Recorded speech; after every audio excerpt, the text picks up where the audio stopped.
الحمد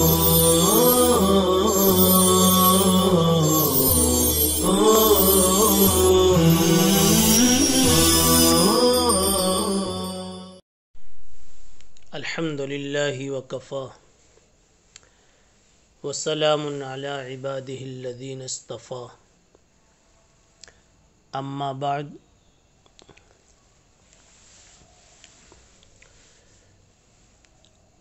باب ما جاء فی اللعنہ وبه قال حدثنا محمد بن المثنى قال حدثنا عبد الرحمن بن مهدی قال حدثنا هشام عن قتادة عن الحسن عن سمرة بن جندب قال قال رسول الله صلى الله عليه وسلم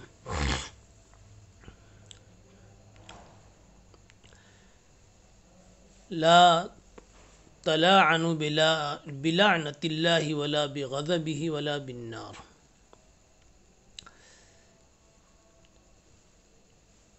لا تلاعنوا ولا تلاعنوا دونوں طرح اس کو پڑھ سکتے ہیں.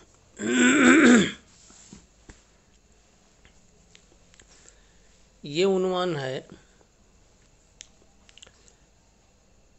لعنت کے متعلق.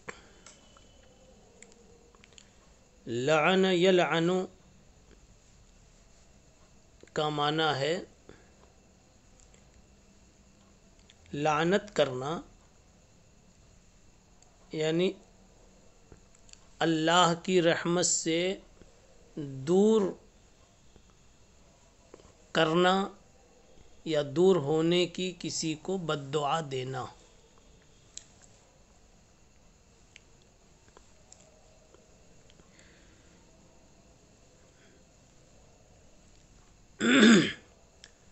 اس باب میں امام ترمذی رحمۃ اللہ علیہ لعنت کے متعلق شرعی ہدایت آپ کو سنانا چاہتے ہیں کہ لعنت کرنے کی شریعت میں کیا حیثیت ہے، اس کی گنجائش ہے یا نہیں.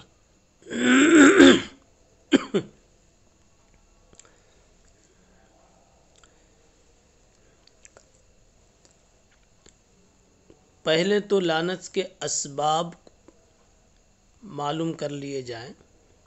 علماء کرام نے لعنت کے 3 اسباب بیان فرمائے: کفر، بدعت اور فسق.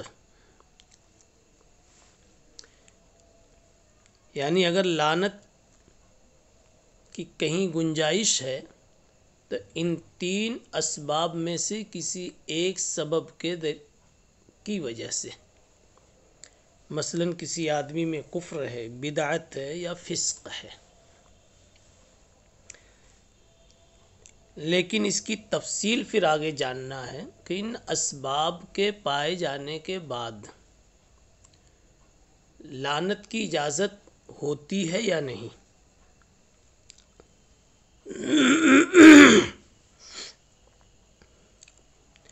تو معلوم ہونا چاہیے کہ لعنت کی 3 شکلیں. ایک شکل یہ ہے عام وصف کے ساتھ لعنت کی جاوے. مثلا کہا جائے لعنت ہو کافروں پر، لعنت اللہ علی الظالمین، لعنت ہو ظالموں پر. یہ ایک ایسا عنوان ہے کہ کوئی شخص معین اس سے مراد نہیں ہے، بلکہ ہر وہ انسان اس میں آئے گا جو اس وصف کے ساتھ موصوف ہوگا، متصف ہوگا، جس میں یہ بات پائی جائے گی. تو پہلا طریقہ یہ ہے کہ عام وصف کی شکل میں لعنت کی جاوے. دوسرا طریقہ یہ ہے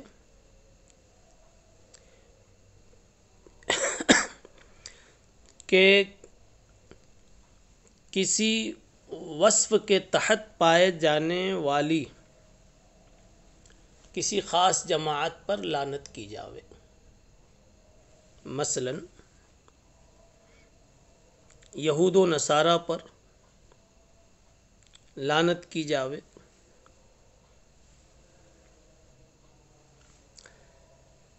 یا یوں کہا جائے لعنت اللہ علی الظالمین، ظلم کرنے والوں پر.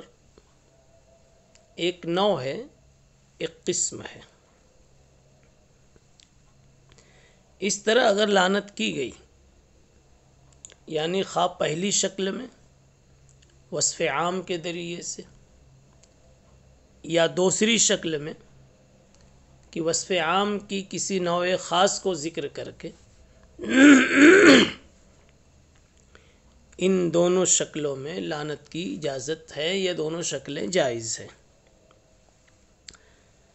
تیسری شکل یہ ہے کسی متعین اور مخصوص شخص پر لعنت کی جائے، کسی کو متعین بنا کر اس کا نام لے کر. اب اس میں تفصیل ہے. تفصیل یہ ہے کہ جن لوگوں پر شریعت میں لعنت ثابت ہے، ان کا نام لے کر لعنت کرنے میں کوئی حرج نہیں ہے.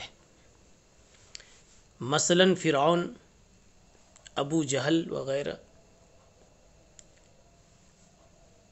ان پر بالتعیین لعنت کرنا جائز ہے، مگر کسی زندہ شخص کا نام لے کر اس پر لعنت کرنا درست نہیں ہے. اس لیے کہ جب وہ زندہ ہے، چاہے کافر ہو، مشرک ہو، یہودی ہو، کچھ بھی ہو، بہت ممکن ہے کہ مرنے سے پہلے توبہ کر لیوے اور اللہ کے پیاروں میں شامل ہو جاوے.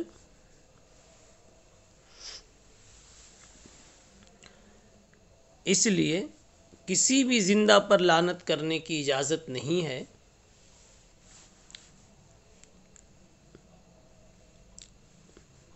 بلکہ اگر کوئی شخص کفر پر مر گیا ہے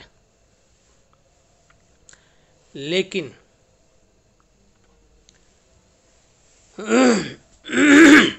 اس کے کفر کا شریعت کی طرف سے ہم کو پتہ نہیں دیا گیا ہے، کفر پر مرنے کا ہم کو قطعی حتمی شرعی کوئی ثبوت فراہم نہیں ہے.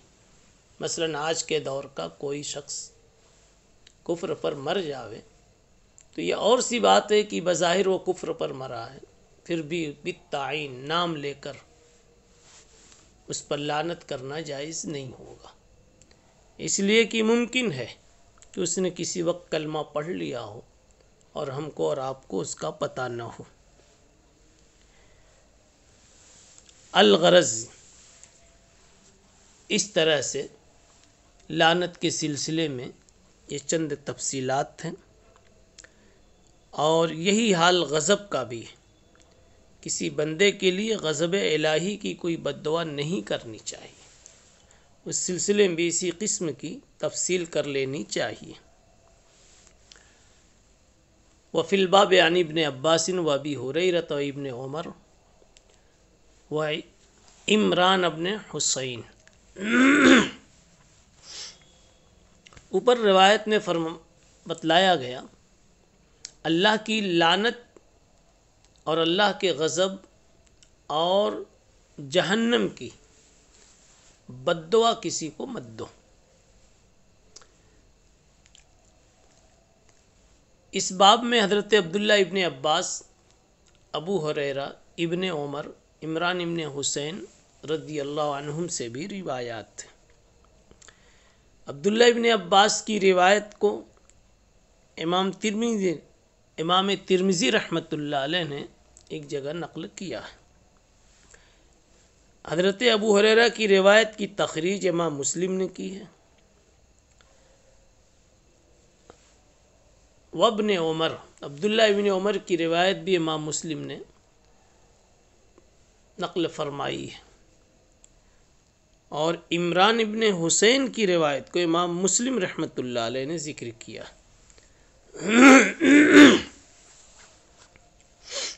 وبه قال حدثنا محمد بن يحيى الأزدي البصري قال حدثنا محمد بن السابق عن إسرائيل عن الأعمش عن إبراهيم عن علقمة عن عبد الله قال قال رسول الله صلى الله عليه وسلم ليس المؤمن بالطعان ولا اللعان ولا الفاحش ولا البذيء۔ رسول اللہ صلی اللہ علیہ وسلم نے ارشاد فرمایا کہ مومن نہ طعنہ دینے والا ہوتا ہے اور نہ لعنت کرنے والا اور نہ فحش بکنے والا ہوتا ہے اور نہ بیہودہ کلامی کرنے والا ہوتا ہے۔ مومن طعان نہیں ہوتا۔ طعن یطعن، طعنن کے معنی عیب لگانا۔ اسی طریقے سے مومن لعان نہیں ہوتا، لعنت کرنے والا نہیں ہوتا۔ یہاں جو نفی مبالغے کے صیغے سے ہو رہی ہے، اصل میں مبالغے کی نفی مقصود نہیں ہے، مبالغہ مع الاصل دونوں کی نفی مقصود، یعنی مومن نہ تو لعنت اور طعن و تشنیع کی حرکت کرتا ہے اور نہ ہی بہت زیادہ لعنت وغیرہ کا کام کرتا ہے۔ نفس لعنت اور زیادت لعنت دونوں کی یعنی مطلقاً اس کی نفی مقصود ہے۔ ولا الفاحش ولا البذیء، اور مومن فاحش بھی نہیں ہوتا۔ فاحش کی تفسیر اس سے پہلے سبق میں آپ کے سامنے آ چکی۔ بذیء یہ بذاء سے ماخوذ ہے۔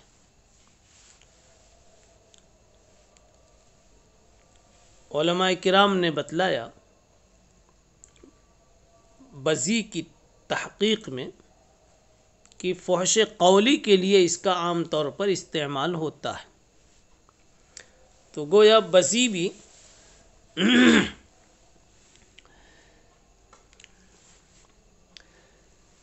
فاحش ہی کا ہم معنی ہے۔ یہ اور سی بات ہے کہ یوں کہا جائے کہ لفظ فاحش عام ہے اور بذیء فحش قولی کے اعتبار سے خاص ہے، تو یہ تخصیص بعد التعمیم ہے۔ یا یہ کہہ سکتے ہیں کہ لفظ بذیء یہ الفاحش کی تفسیر ہے، تو اس طرح یہ عطف تفسیری ہوا۔ تیسری حدیث یہاں امام ترمذی رحمۃ اللہ علیہ پیش فرماتے ہیں، جو زید ابن اخزم الطائی البصری سے شروع ہو رہی ہے۔ عبداللہ ابن عباس رضی اللہ تعالی عنہما سے مروی ہے کہ ان رجلا لعن الریح عند النبی صلی اللہ علیہ وسلم فقال لا تلعن الریح فإنها مامورة وإنه من لعن شيئا ليس له بأهل رجعت اللعنة عليه۔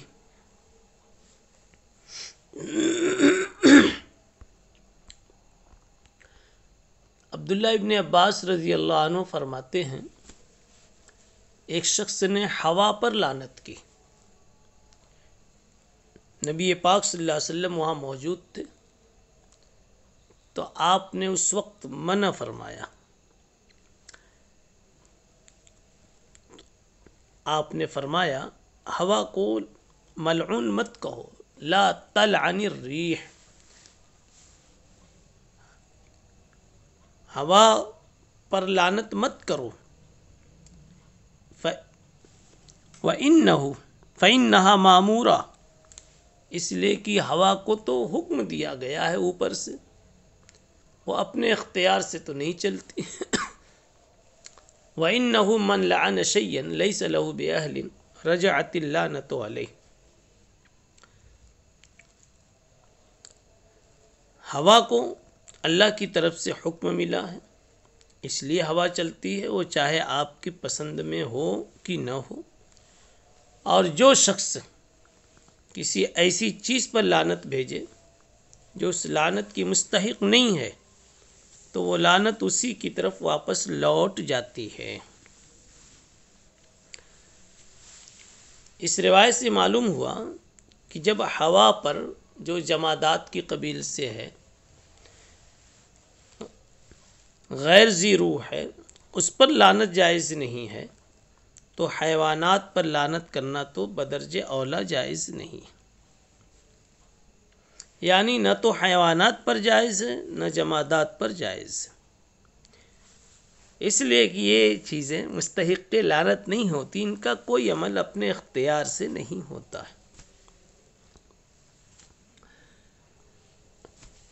آخر حدیث میں یہ بات بتلائی گئی، جو شخص کسی ایسی چیز پر لعنت کرے جو اس لعنت کی مستحق نہیں ہے تو وہ لعنت اسی کی طرف واپس لوٹ جاتی ہے،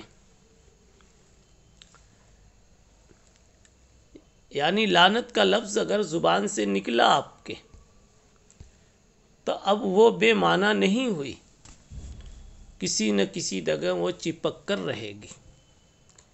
جس کے لیے لعنت کی ہے اگر وہ مستحق ہے تو لعنت وہاں چپک جاتی ہے، اور اگر وہ مستحق نہیں ہے تو پھر لعنت کا جملہ بولنے والے کی طرف واپس لوٹ کر آتی ہے اور اسی پر منطبق ہو جاتی ہے، اسی کو اس کا خمیازہ بھگتنا پڑتا ہے۔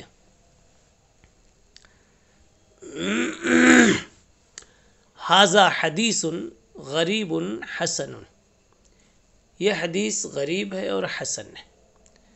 لا نعلم احدا اسندہ غیر بشر بن عمر،